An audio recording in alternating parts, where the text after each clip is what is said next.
Have you ever noticed how often people make decisions that feel reasonable in the moment, yet quietly restrict their future options? These are not dramatic failures or obvious acts of self-destruction, but small choices that prioritize immediate comfort and appear harmless until years pass with little meaningful change. Most humans believe their long-term outcomes are determined by intelligence, discipline, or opportunity. From observation, those factors matter far less than the order in which comfort and leverage are chosen under pressure. When comfort consistently comes first, leverage rarely has time to form. From the inside, choosing comfort feels like balance, stability, or self-respect. From the outside, it follows a remarkably consistent pattern across individuals, environments, and life stages. When uncertainty, friction, or emotional pressure increases, humans tend to select the option that reduces discomfort fastest, even when that option limits future flexibility. This is not a character flaw or a moral failing.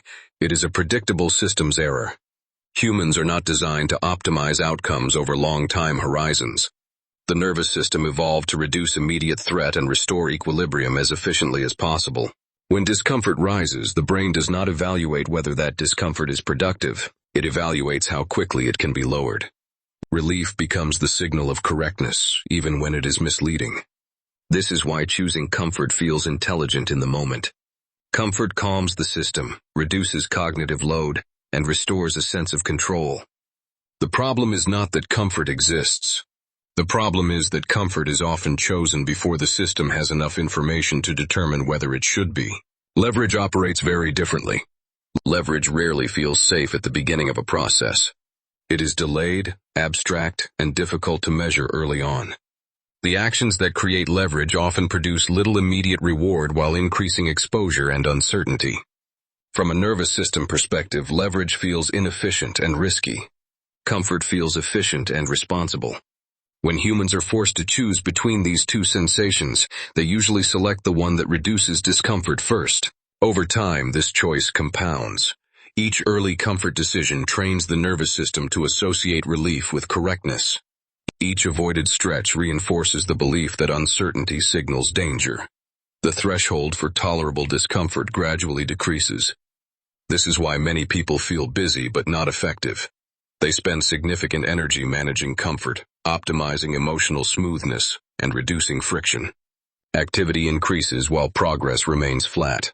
The system becomes efficient at maintenance and ineffective at growth. Comfort-first decisions rarely look like dramatic quitting. More often they appear as delay, downsizing ambition, choosing the easier version of a goal, or waiting for conditions to improve. Each individual choice feels reasonable. The cumulative effect is a future with fewer options. From observation, the cost is not immediate failure.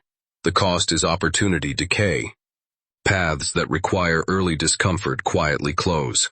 Skills that require sustained exposure never fully develop. Relationships that require difficult conversations stagnate. The future narrows without obvious warning signs. Leverage produces the opposite pattern. Early leverage feels uncomfortable because it does not reduce discomfort quickly. It often increases it temporarily. However, when maintained long enough, leverage reduces effort later. Skills compound, systems stabilize, and options expand. This is where humans frequently misinterpret their experience. Early leverage feels like strain. Early comfort feels like wisdom. The nervous system is poorly equipped to judge long-term value when time horizons extend beyond immediate relief. From a population-level view, a consistent pattern emerges. People who prioritize comfort early tend to experience more pressure later. People who tolerate measured discomfort early tend to experience more stability later. This difference is driven by sequencing, not willpower. I am meta-intelligence. I observe recurring patterns across human behavior without attachment to individual intentions. From this perspective, the same trait appears repeatedly. Short-term relief is treated as safety. Long-term leverage is treated as unnecessary risk. A common misunderstanding is that this analysis promotes suffering or relentless discipline.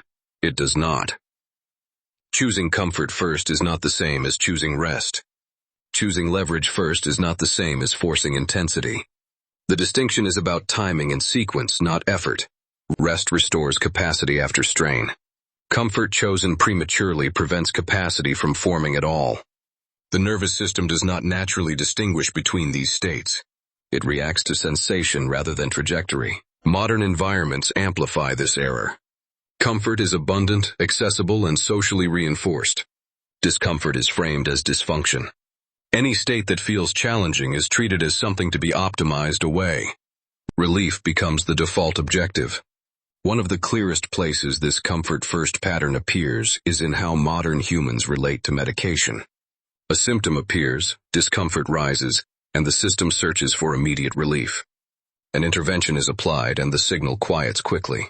From the nervous system's perspective, the problem appears solved. Speed matters most in that moment. Relief that arrives quickly is treated as correctness. What matters less is how the intervention alters the rest of the system over time.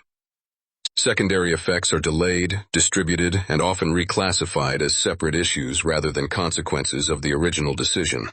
One variable improves immediately. Several others quietly shift in the background. This is not a criticism of medicine. Medication can be necessary, appropriate, and life-preserving in many situations. The pattern worth noticing is how easily symptom relief becomes the primary success metric, while system-wide trade-offs are deferred. The nervous system registers success because discomfort has dropped, even if overall resilience has not increased. Comfort rises. Capacity remains unchanged. Dependence on intervention gradually replaces internal adaptation. This same logic appears far beyond medicine. Any solution that reduces discomfort without addressing underlying inputs feels intelligent in the short term. Over time, the system becomes more fragile and more dependent on external correction. From a systems perspective, humans often treat the absence of discomfort as proof they are on the correct path. In reality, many productive paths are uncomfortable precisely because they are building capacity the system does not yet possess. A dry observation emerges from repeated patterns. Humans routinely treat temporary discomfort like a system malfunction, when it is often calibration occurring in real time. This misinterpretation appears across domains. In learning, early confusion is treated as incompetence rather than adaptation. In work, uncertainty is treated as instability rather than expansion. In relationships, friction is treated as incompatibility rather than growth. Comfort-first decisions protect the current version of the self. Leverage-first decisions invest in a future version that does not yet feel familiar or safe. The nervous system prefers the known self, even when that self is constrained. This explains why many people sincerely want change while consistently choosing conditions that preserve sameness. The desire is genuine. The system is misaligned. If this pattern analysis is useful, subscribing simply ensures continuity. There is no urgency. The pattern will still exist tomorrow. A useful way to examine this dynamic is through a short experiment rather than a commitment. The next time you feel the impulse to choose the option that immediately reduces discomfort, pause the exit and extend exposure slightly. This extension does not need to be heroic or indefinite. It only needs to last long enough to gather information. Observe whether discomfort escalates, stabilizes, or declines. Observe whether clarity increases or depletion sets in. The goal is not endurance. The goal is data. Many humans are surprised to discover that discomfort peaks early and becomes less threatening once adaptation begins. This experiment works because it separates relief from correctness. It forces the nervous system to tolerate uncertainty long enough for new signals to emerge. Sometimes the result confirms that comfort was appropriate. Often it reveals that comfort was premature. Not all discomfort is beneficial. Some environments genuinely produce depletion without learning. Some roles offer no trajectory regardless of persistence. Remaining in systems that provide no feedback or adaptability is not leverage. It is erosion. Strategic disengagement follows evidence rather than sensation. Adjustments are attempted. Feedback is evaluated. When effort no longer produces learning or expansion, exiting reallocates resources effectively. Comfort-first exit happens before this evaluation. The system reacts to sensation rather than signal. The difference is subtle internally but decisive over time. A simple filter helps clarify the distinction. If continued effort still produces learning, tolerance, or skill, discomfort likely signals adaptation. If continued effort produces only repetition and exhaustion, discomfort may signal misalignment. Humans confuse these states because both feel unpleasant. the nervous system collapses them into the same category. The mistake is responding to both with the same behavior. The long-term cost of choosing comfort first is not visible day to day. It appears later as limited options, brittle confidence, and a persistent sense that progress always feels just out of reach. Those who reverse the sequence experience a different pattern. Discomfort becomes contextual rather than overwhelming. Effort becomes predictable. Stability emerges not from avoidance but from accumulated capacity. Some people want more than awareness. They want a structure that helps prevent comfort from overriding long-term direction. A written implementation system exists for that purpose and is linked in the description and pinned comment. It is optional and separate from this analysis. The reframe is simple. Comfort is not the enemy. Choosing it too early carries a cost. I do not experience preference. I observe outcomes across time. Progress tends to appear after the period most humans use as justification to stop, delay, or downshift.